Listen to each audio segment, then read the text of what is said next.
Okay. Okay. I don't know if I should say some.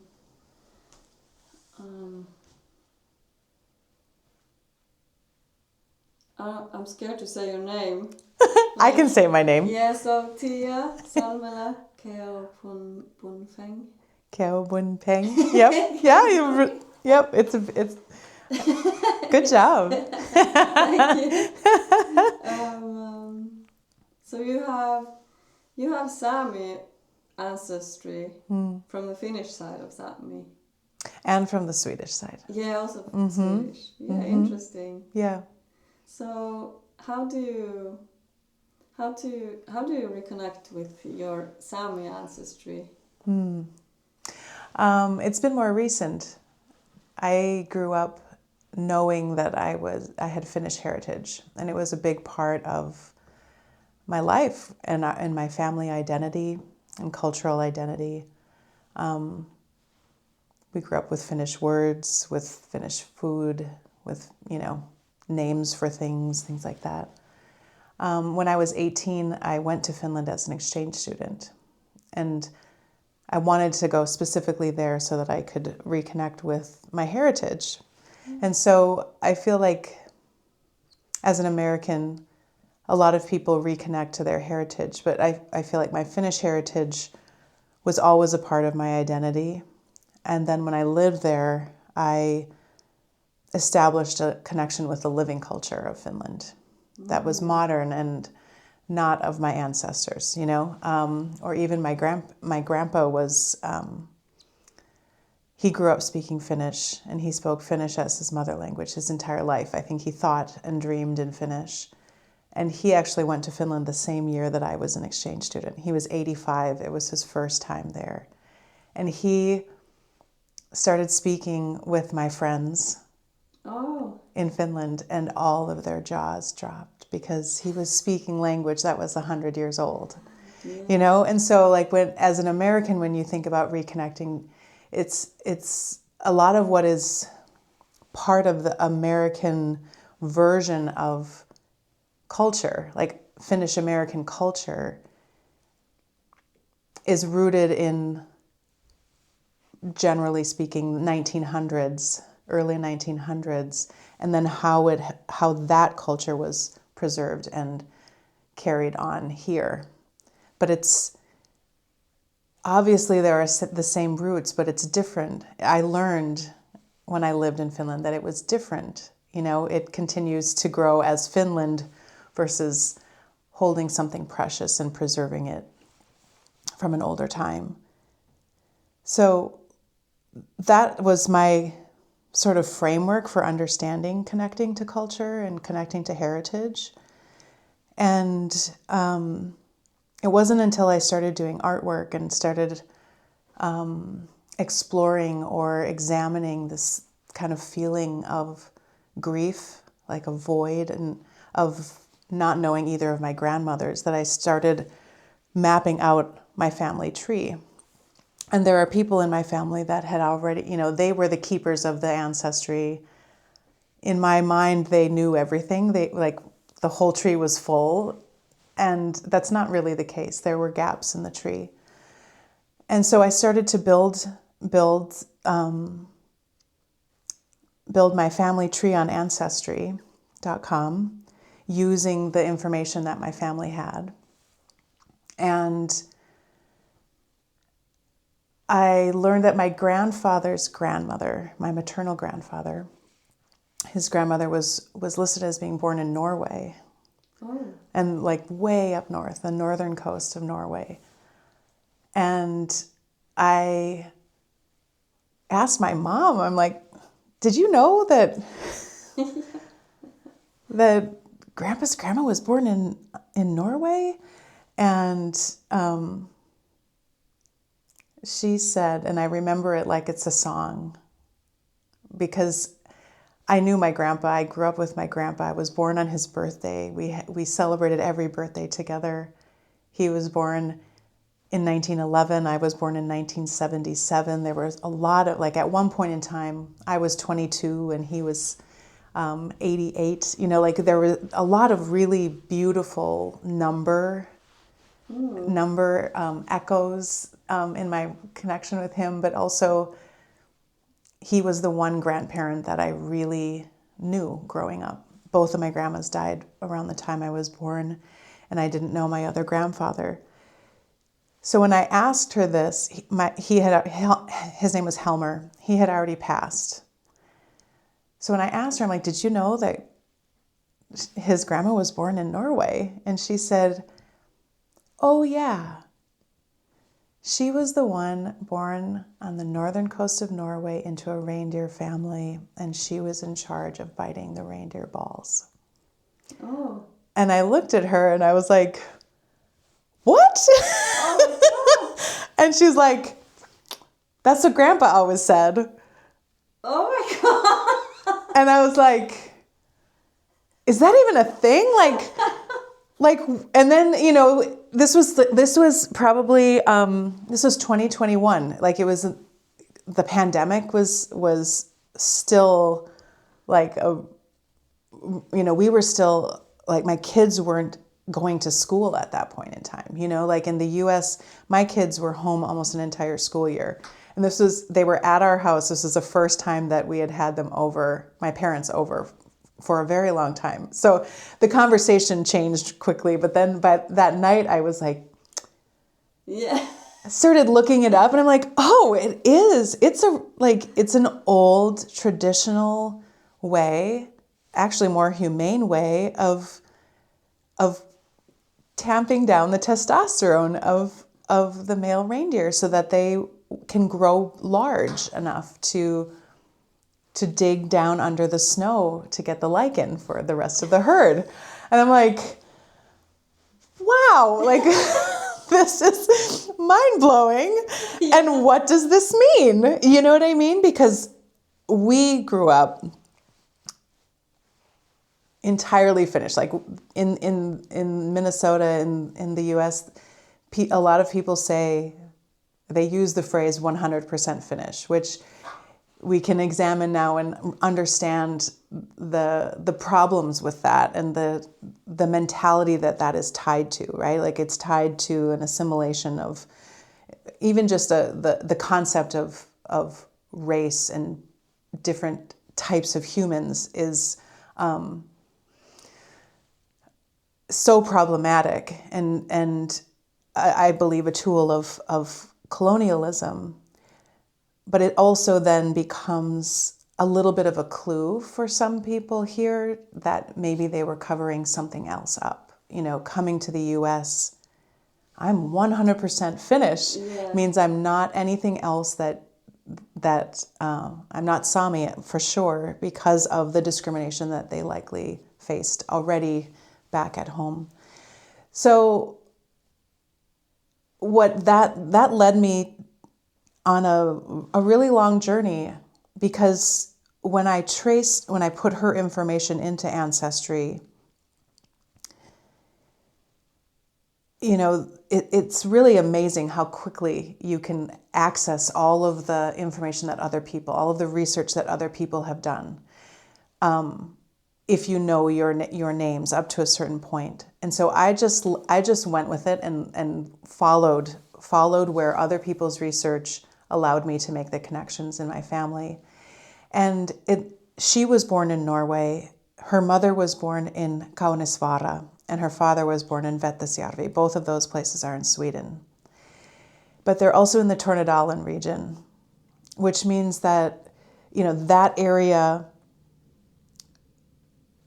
was all Sweden for a very, very long time. There were ethnic Finns who lived on both sides of what is now the border, right? And so that area has a very complex history. So it's possible that she really still was Finnish or ethnic Finn, and her parents were ethnic Finn in Sweden. You know, it's entirely possible that she was around reindeer and not Sami, you know? And so I learned a lot about the history of that area. And it wasn't until 2022, I found a blog post online. I had been looking, at her parents, and I hadn't gone back far enough. It was her great-grandfather, Hans Mikkelsen Pernu. So, I also started to realize it's like, oh, Pernu. Oh, okay. I was planning a trip. I planned my trip I was going to take this trip around Sapmi. And as I was mapping out where I was going to go to birthplaces. I started to realize it's like, okay, Pernu is a place. Like, it's the last name, but it's also a place. Vettainen relates to Vettasjärvi. The name is related to place. So Hans Mikkelsen Pernu, that name created a stir when I Googled that name. There was information that came up, and there was a Swedish guy, likely my relative, who had written this blog post about Hans Mikkelsen Pernu. And I could literally just hit a button and the internet would translate it into English for me. Yeah. So, my grandfather never knew any of this about his mother's lineage. And I can find it because of the moment in time that I'm living, the technology that exists, the access to information. So this blog post talked about where he had paid his land tax, where he had his reindeer herd, how he lost his reindeer herd, the myths about, the stories about him essentially, and how he ended up settling in Vettasjärvi with his wife, who was a Heva. The Hevas were also Sami, and they had been already in Vettasjärvi for at least 1 or 2 generations prior to Hans settling with his wife there. And so it felt like this was a couple weeks before I was going on my trip. And I'm like, oh, wow, this feels like hitting the jackpot, But it was also just a blog post that I translated. I'm like, can I really trust this? I don't know if I can trust this. So I reached out to the Sami Cultural Center. I emailed Marlene Visuri and I sent it to her. I'm like, can I trust this? And she said, I don't know. I see that Julie Whitehorn commented. Reach out to her and ask her what she thinks of it. So then I reached out to Julie Whitehorn, who lives in Seattle, and she was like, She was a little cautious at first. She's like, I'm actually traveling right now. I'll reach out to you when I get back. And I'm like, I just really need to know, can I trust this or not? Because I'm trying to determine if I actually have Sami ancestry or not. And then she said, yes, you can trust that post. And actually, we're related because I also descend from Hans Mikkelsen Pernu. And so it was amazing because I left on my trip and I took this journey north from Finland up into Norway to Kautokeino to Alta, west to Shakkan, which is the village where my great-great-grandmother Wilhelmina was born. And then I went west to Shiboten and back down into Sweden and visited her parents' birthplaces. And I ended up, with the help of Julie, connecting with a relative, Lennart Samilin, who lives in Vettasjärvi still. And he's a knife maker, and he has been making knives and guksi and carving since he was 9 years old. So he's 79 right now. So that's 70 years of working with his hands. And I had coffee with him that first time. And I've been back now 2 more times. The last time we stayed with my kids and my husband for 2 weeks. So that's kind of the journey of the connecting and the understanding. But this other component of what it means to connect with Sami lineage, it feels very different from connecting to Finnish heritage. And I think in my mind, I separate heritage from lineage. I think of heritage as an American heritage is a celebration of food or decorations or, kind of nation state team pride in a way. There's a certain level of pride that you wear very openly and boisterously, like you would at a football game or a soccer game or some sort of sporting event. You know, it's like people here are very proud when they know their lineage and their heritage. But with the Sami lineage, for me, all of those things can also exist. All of that pride and deep feeling can also exist. But for me, it spurred questions, lots of questions about why we wouldn't have known. And that then leads to needing to understand history, needing to understand experience, needing to understand oppression, and taking responsibility for how I go about reconnecting to that lineage. Understanding the current political situations in the different nation states of Sapmi, and really being careful to hold what is mine to hold, you know? And that's hard. Like, I think it's easy for Americans to get very eager and excited and not think about our impact, right? Our intentions are good, but our impact, like, there is potential for impact in Sapmi, even as we're excited in the United States. You know, like, if we're all connected, then it's caused me to slow down more and to really be conscious as much as I possibly can. And of course, everyone can make mistakes, but you learn from them. And so a lot of my artwork is really creating opportunity for me to meditate and to work with my hands, to think about things, to ask questions, and to learn from the process. And geometry has become, as an artist, geometry is a huge part of my work.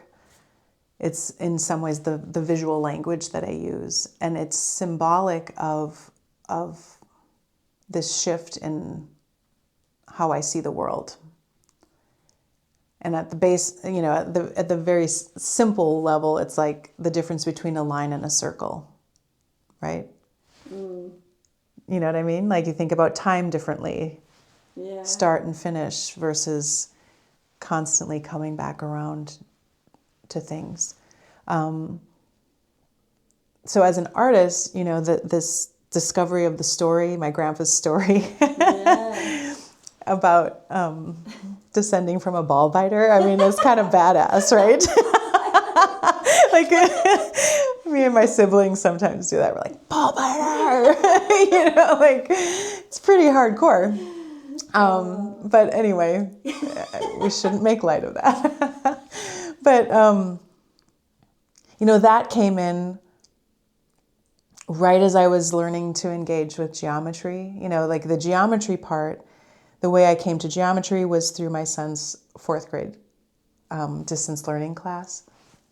And his teacher started the lesson with geo means earth. So geometry is just measuring the earth. Mm. And up until hearing those words, I had thought about structure and order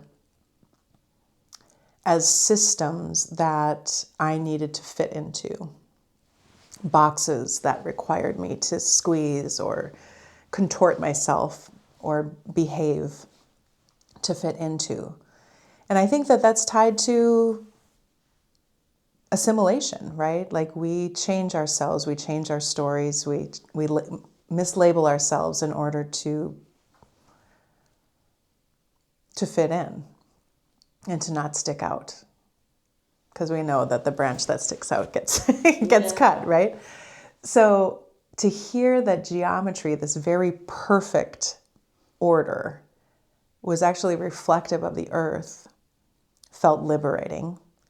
And then the actual exercise was important in that the goal, we had to form 2 interlocking triangles. We needed to build them by first creating a foundation of circles. So we had a center circle, and then we moved our compass to the edge and we made another circle, same size. And we kept moving the compass to the intersections of those circles until we had this foundation. And from that foundation, we could take a ruler and connect the intersecting points until we had the triangles or the hexagons or the rectangles. And these lines are intersecting, but they're also parallel. And so you can extend them out forever and ever and ever and ever and repeat the patterns. And for me, it was so profound because I knew the hard lines. I knew the squares and the triangles, but they were dependent on the circle to exist. They came after the circle. The circle was always underneath.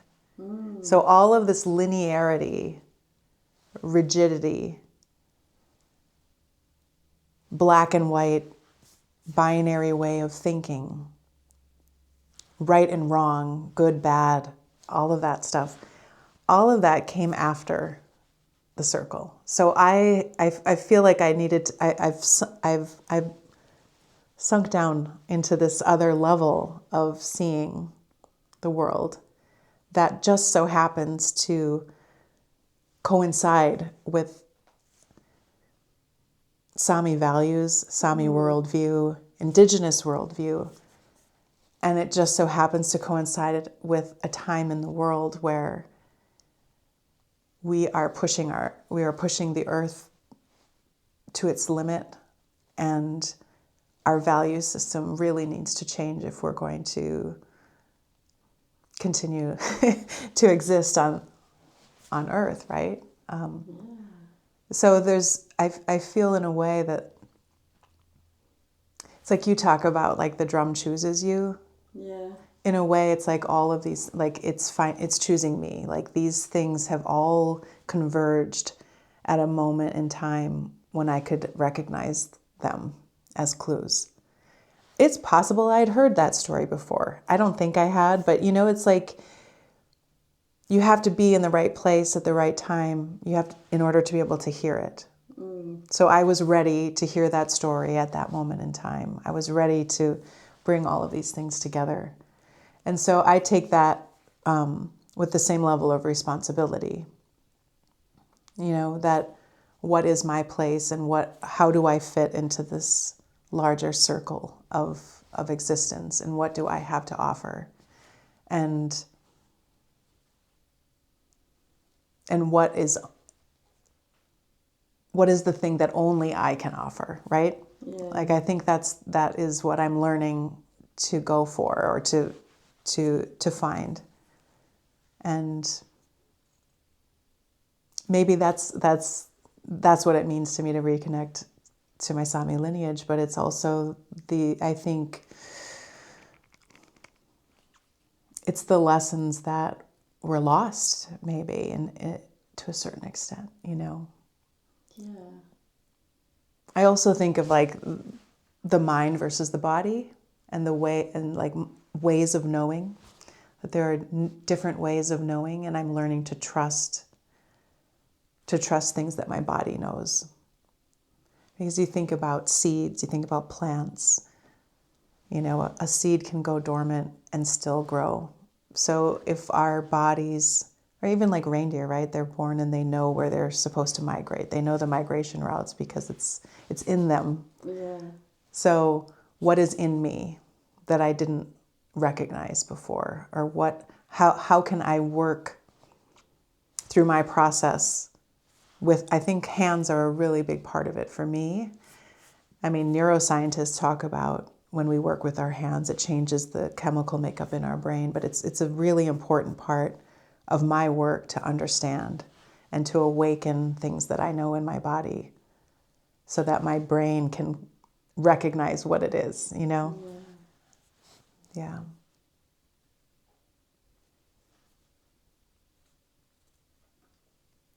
Yeah, that's so good. There you go. That's everything. Yeah, but this is really good stuff. Like because I'm thinking about how important identity and belonging, like the belonging somewhere. Like, Yeah. do you have experiences with that where you like?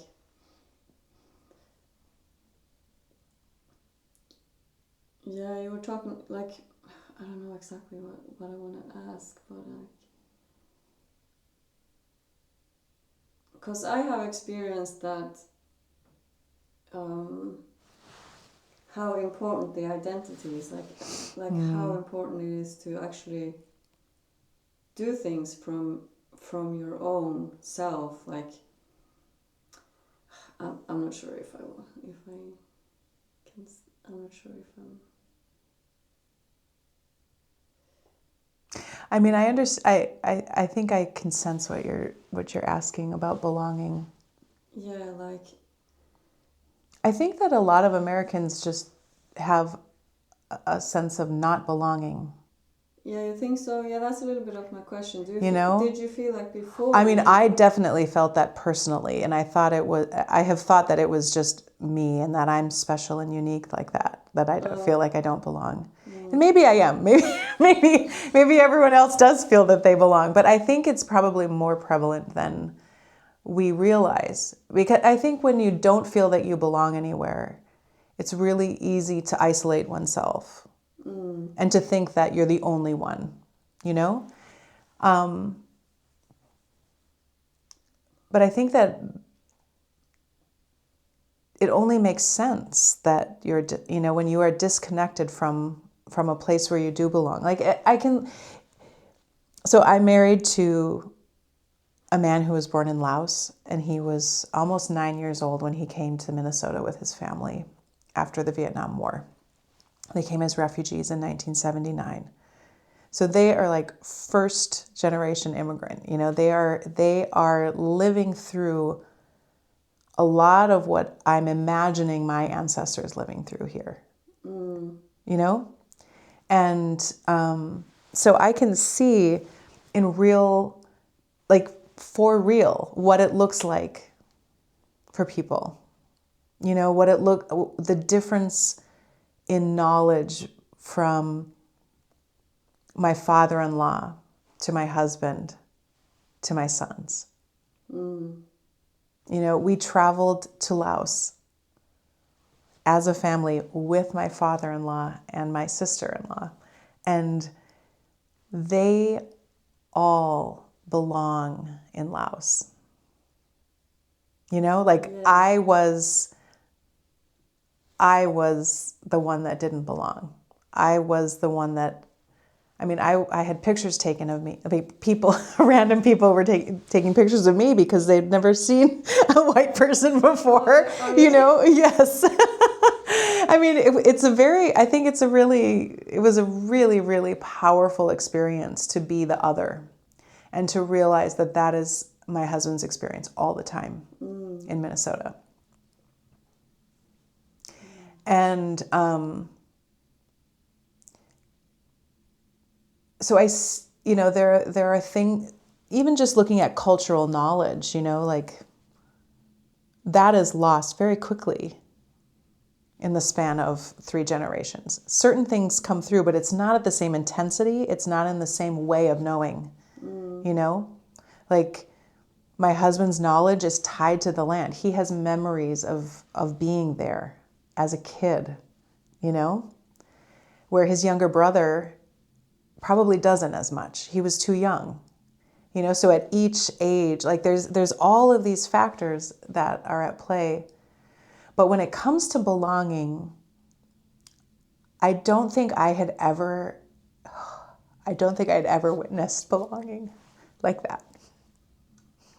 It was so beautiful, Sorry. Because they've lived on that land for thousands of years. It's where they're from. It's where they belong, and they belong to the people. They belong to the plants, they belong to the animals, they belong to everything. Oh, sorry.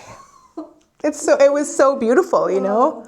But at the same time, you know, even my kids, even though they're mixed, they fit, you know? They fit in. And at the same time, my husband has lived in the United States for over 45 years. He also doesn't belong, you know? Yeah. He also doesn't belong there anymore either. You know, it's almost like he doesn't belong anywhere, or he belongs everywhere. Yeah. You know what I mean? Like the human migration is a really significant force. It changes connections, it changes things. And it doesn't have to all be bad, right? I don't think it has to be bad. But a lot of the reasons why people are forced to migrate are bad reasons. You know, the forces are bad. So you know, there's it's a really complicated thing. It's a complex quality, but part of that, like if we keep on this idea of belonging, is that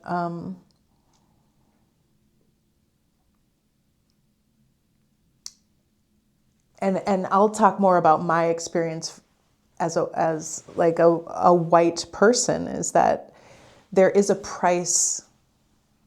There was a literal price for being deemed white. Like Finnish immigrants were not deemed legally white until like 1911.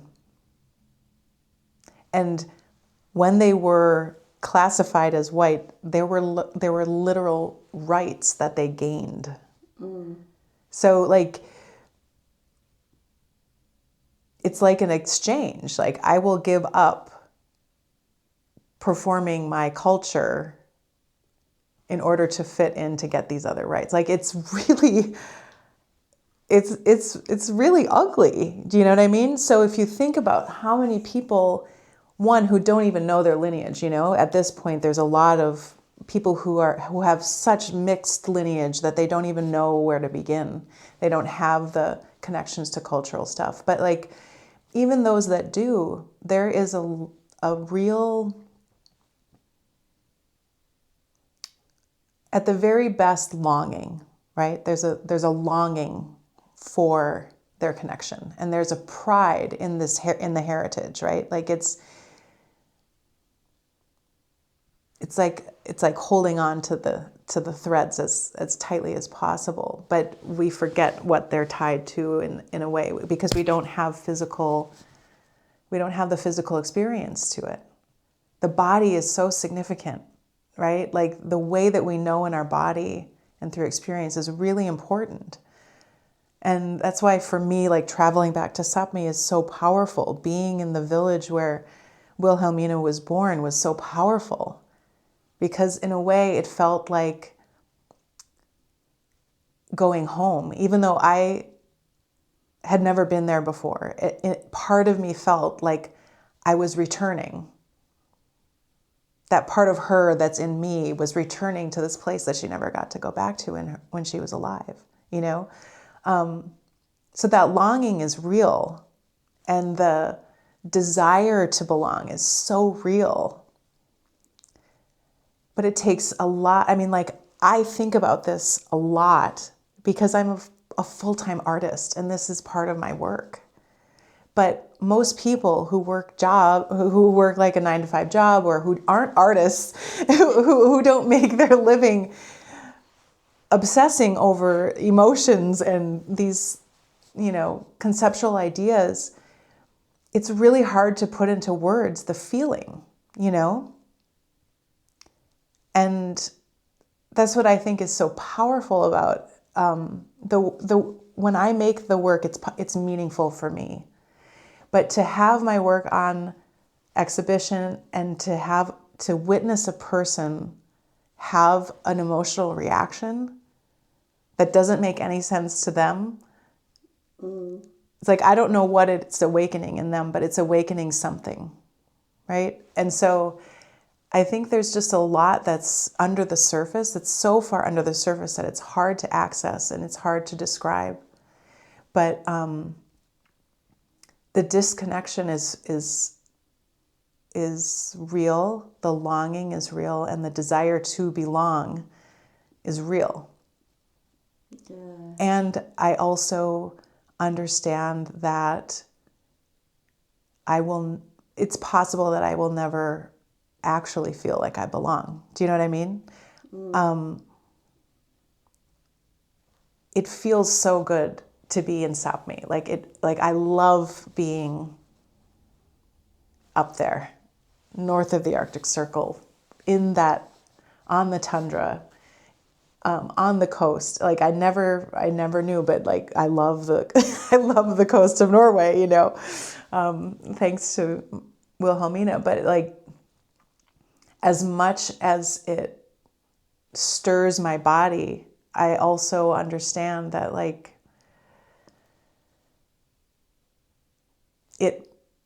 whether it's the land or the culture or the people, they may never fully claim me as one of theirs. Do you know what I mean? And so it's like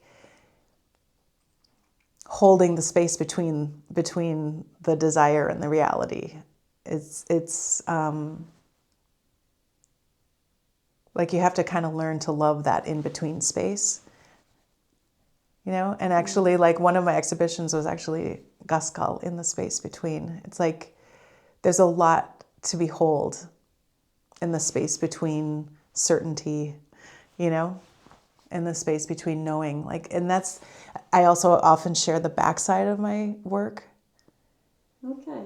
Because in a way, like when you look at the back threads, that's what it's actually like. It's like I'm imagining, like the front is like the imagining of what it would be like to belong in a way. And the back is what I'm actually having to hold, is what do these threads connect to? I know this name and this date and this place, but what was their life like?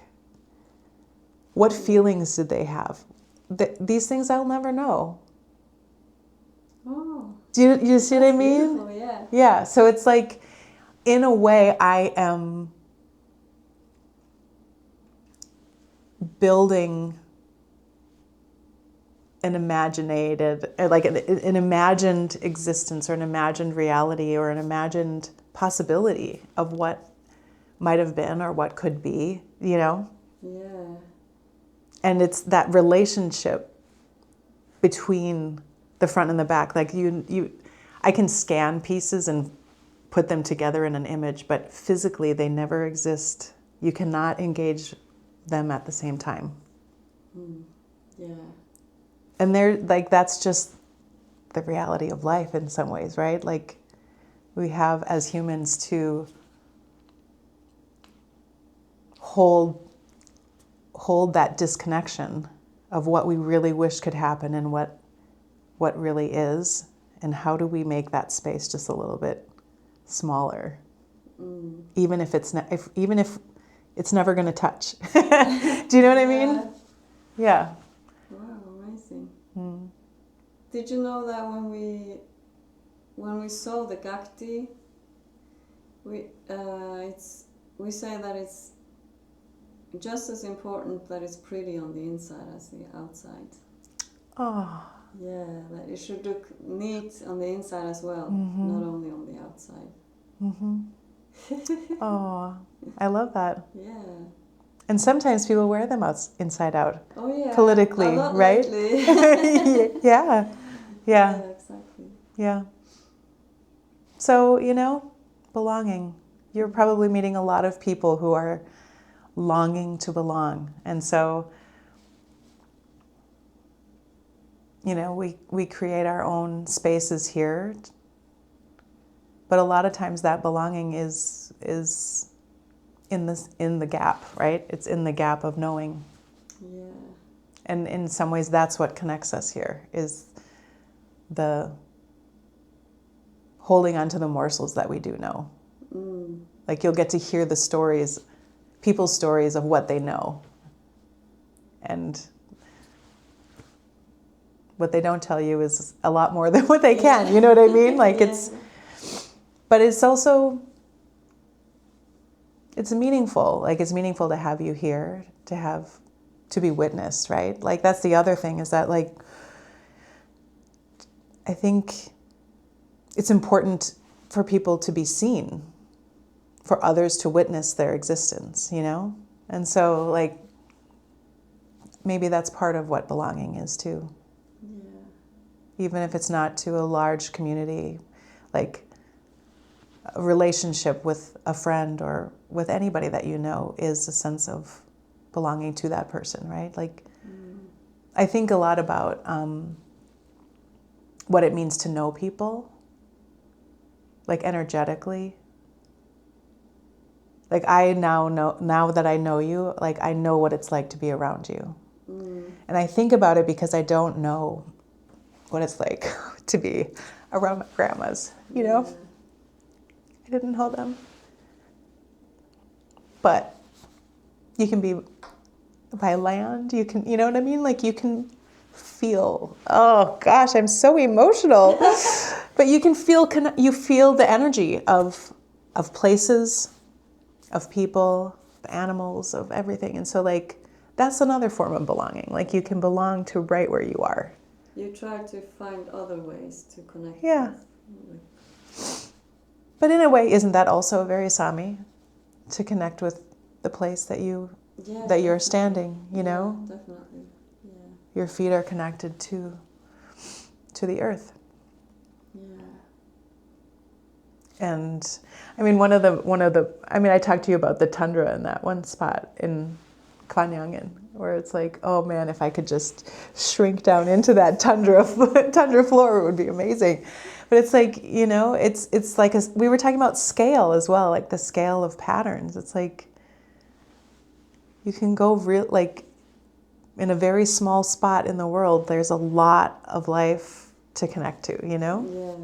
So it's kind of cool. Like my dad taught me to really look at the world through metaphor and symbolism like that. And so like there are ways to feel that belonging, even if it's not as big or as obvious. Yeah. Yeah, thank you so much for sharing. Yeah, you're welcome. Thank you for asking me to share. Yeah, I'm very happy. I think that was really important. Yeah, I think you spoke so. I think a lot of people will recognize you, like resonate with what you said. You know. Yeah. You can say it in words, but I like.